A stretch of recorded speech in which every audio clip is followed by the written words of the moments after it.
And there we go. So, welcome to Design Time, Episode 3. We're glad you could make it today. Today we're going to be talking about the content collection, and hopefully you can see our screen. And if you can't, we're going to monitor the chat window. So if you can't see the screen, just let us know. Before we do that, we've actually had a write-in question, and it never occurred to me to kind of say, "Hey, sure, send us questions, and we'll talk about them." What a brilliant idea! Yeah. So Kathleen Kramer actually sent in a question concerning e-reserves, and Kathleen, if you're watching this later on, because I know you said you wouldn't be able to make it today, I'm in the process of finding out about e-reserves. The library website that has a web page on e-reserves is pretty seriously out of date, so I've contacted our health sciences librarian for some help with that. If any of you are watching this, you don't know what e-reserves are. It's a mechanism by which the library can put library resources on reserve electronically and connect them to your Blackboard course site. I don't know if you remember, there used to be an e-reserves button in Blackboard. Right. Yeah, and right. It's not there anymore. Right. So I'm not sure how that works now. So we're endeavoring to find out. So right. The idea is great, yeah, because you can essentially pull all of your articles and all of your readings together from the library prior to the course starting, so you don't have students fishing around trying to find it. But yeah, I think finding out how that works now that we've had a number of upgrades in Blackboard would need to occur before we could report back out. Right. So yeah. I actually went hunting around and looked at the university template. It's not there either, so it's not like it's just not in our template. So okay, we'll figure it out, and we'll get back to you on that. So not ignoring your question. So today what we wanted to do was talk about the content collection. So if you're not familiar, and hopefully you should be able to see our course here, our demonstration course. The content collection, first of all, let me show you where it's located. So it's down here under your control panel, cleverly put in this button called Content Collection. And when you open that, you'll see a whole bunch of stuff here. And the first link is the one for your course. So we're going to concern ourselves mostly with this link, but you actually have a content collection of for yourself that you can actually put things into. You can actually request all your courses content. I don't recommend doing that because it takes about an hour to load. And then likewise, if you have organizations, and then institution content, there's not much there. We don't really make a whole lot of use of that here at UC. But the important thing to know, let me go ahead and click on this link for this course, is anytime you upload content to Blackboard, this is where it goes. And maybe it's never, crossed your mind, gee, I wonder where all that stuff goes. But this is the repository for all the content in your course. So to access it, again, you just go down here to the control panel, content collection, and then click on this first link.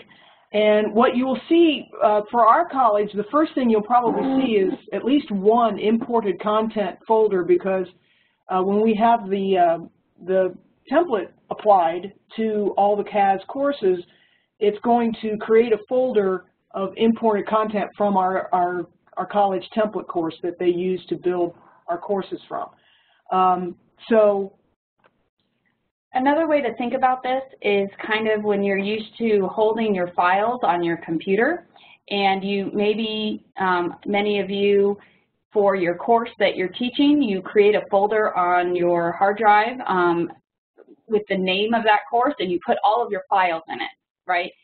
This is actually in your course. When you go and you browse and you look for those files and you upload them into your course, they're not just sitting in that spot that you put it in your course, they're collecting them in this file storage area for your course. So hence the content collection, it's collecting everything that you put into your course in this area.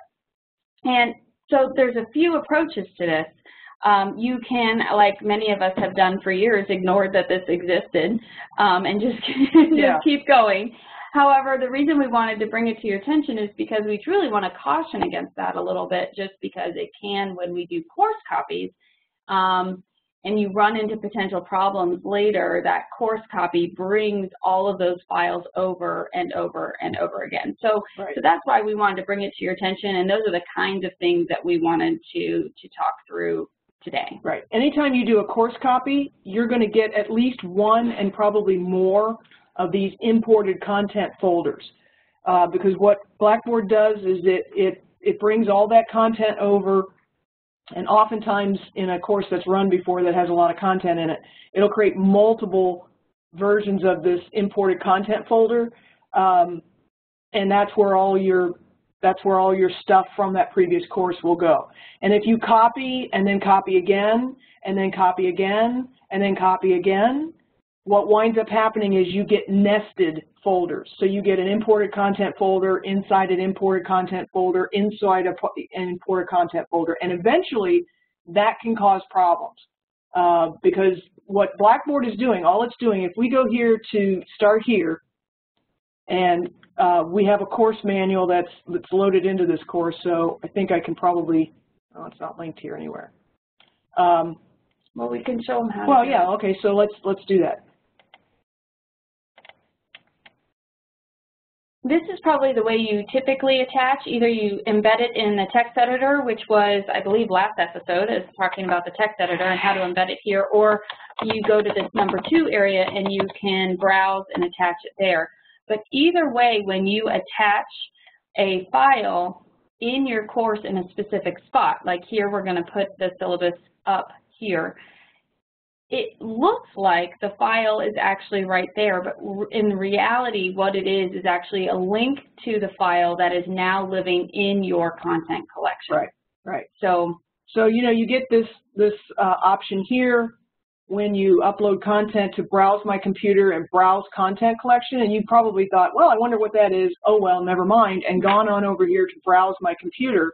Well, that's fine, but if you've already uploaded a document, you don't have to upload it from your computer a second time. You can go here. So like here, I'm in by clicking browse my content collection, here's all my content, and I can choose, okay, here's my course manual, I want to use that.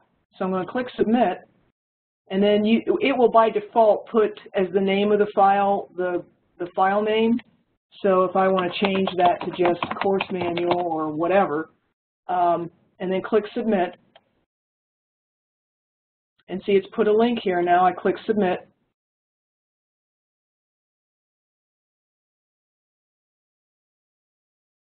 And now it will open that. Well, it's going to open in Word, but probably I didn't need to open the whole thing. So all this is, the important thing, the important takeaway, we can stop that. The important takeaway here is that this is just a link. It's a means of getting to the content that's in your content collection. Now, what does this mean for you? How can this save you time? If, as often happens, you need to make a change to your syllabus in the course of the term, you can make your changes and then overwrite that file in the content collection so you don't have to relink it. You don't have to go through that rigmarole of going in and browsing and re-uploading it, because what's going to happen is if I were to upload another course manual here, it would create a copy of this in the content collection. And, you know, then you wind up with, you know, syllabus 1, syllabus 2, syllabus 3, syllabus 4. And again, that can cause problems later on if Blackboard gets confused about which syllabus it should be linking to. So what you can do instead is you can overwrite this file. And if you can just, one of the benefits of adding this as a link as opposed to attaching it is you get that option. And so you can overwrite this file, you can make the changes to your syllabus, and then here, notice you're only getting the option to browse your computer. You're not being asked to browse your content collection. And then you choose the file, and I'm not going to do it here, but you would browse to wherever it's at on your computer, click submit, and then what it's going to do is it's going to replace that file in your content collection, and the link will remain the same. And, you know, Bob's your uncle, then your course manual or your syllabus is updated. So that's, we wanted to make sure you knew how this works because it can speed up your workflow when you're having to make adjustments. And I think it helps to know where all your stuff goes in the content collection, and some best practices for how to make use of that. There are some advanced ways of using the content collection that can also save you time, and we may deal with those in a later episode. We didn't want to get into that right now. The big takeaway today that we want you to have is just to know where this is and that this exists, and that you can use it to manage your content for your course, and to make your life a little bit easier when you have to make changes to a course once it's already built. So are there any questions?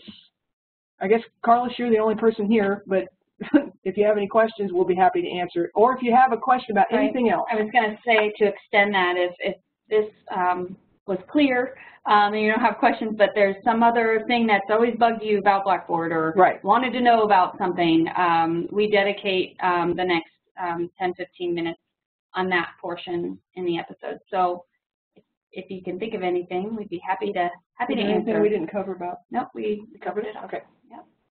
So Carlos, you can use your mic, or if you want to just type to us, or if you don't have any questions, that's fine too.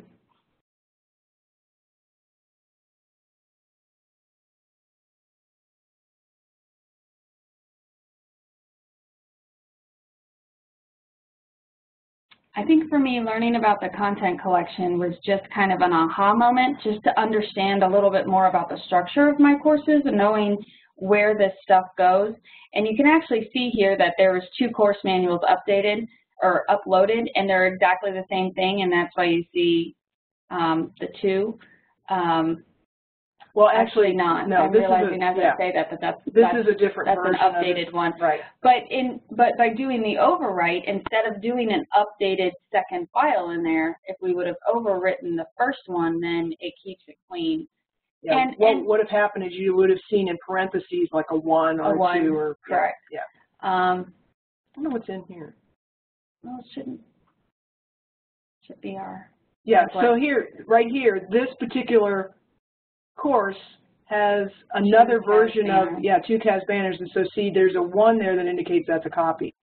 So, and see, this is what can happen when you copy things into the course. You get that imported course folder, and it winds up with multiple copies of the same file. And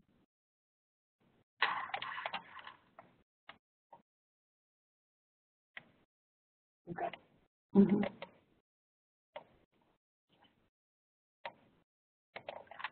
So, Carlos, if you don't have any questions, that's really all we had for today. We'll get this recording up and with the rest of our episodes, so everybody in the college has access.